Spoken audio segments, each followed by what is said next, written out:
یہ فرقہ واریت کیوں پھیل رہی ہے اتنی پتہ ہے؟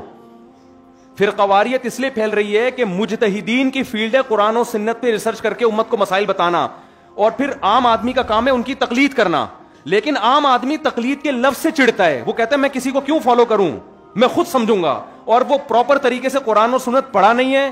تو کہتے ہیں نا کوا جب ہنس کی چال چلے گا تو ہنس کی چال تو نہیں چلے گا، اپنی بھی بھول جائے گا وہ.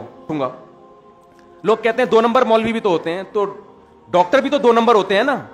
اس میں جیسے 1 نمبر ڈاکٹر اور 2 نمبر ڈاکٹر کا آپ پتہ لگا لیتے ہو اپنی کھوپڑی استعمال کر کے، تو ایسا ہی دین آپ کو علماء سے ہی ان کی اتباع کرنی پڑے گی، ان کو فالو کرنا پڑے گا، ان کی تحقیق پر اعتماد کرنا پڑے گا.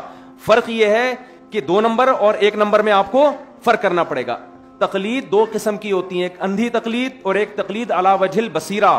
اندھی تقلید یہ ہے کہ جو مل جائے اس کو فالو کرنا شروع کر دو، جس کے برحق ہونے کا اطمینان ہی نہ ہو. اور تقلید علی وجہ البصیرہ یہ ہوتی ہے کہ جس کے برحق ہونے پر اطمینان ہو، آپ نے اس کو فالو کرنا ہے. ایک چھوٹی سی بات سنا کے میں آگے چلتا ہوں. یہ جو افریقہ کے ملک ہے نا، ان میں امام مالک کا فقہ رائج رہا ہے ہمیشہ سے.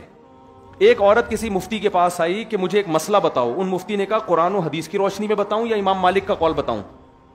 اس نے کہا امام مالک کا بتا دے بھائی تو، اس لیے کہ امام مالک قرآن و حدیث تم سے زیادہ سمجھتے تھے. یعنی اس کا مطلب یہ ہوا کہ یہ جو امام مالک کا قول اور قرآن و حدیث کا مطلب وہ تورات و انجیل سے بتاتے تھے، اور تم کس سے بتاؤ گے؟ قرآن حدیث. بھائی وہ زیادہ بڑے محقق تھے، وہ اپنی رائے آپ پلیز مارکیٹ میں لانے کی کوشش.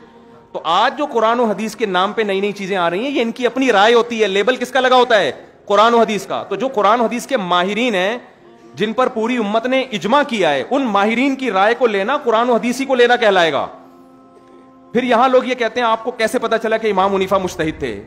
جیسے ہمیں یہ پتا چلا نا کہ امام بخاری محدث تھے، ایسے یہ بھی پتا چل گیا کہ امام ابو حنیفہ کیا تھے؟ مجتہد. امام بخاری کے محدث ہونے کا پتہ امت سے چلا ہے، امت نے گواہی دی ہے.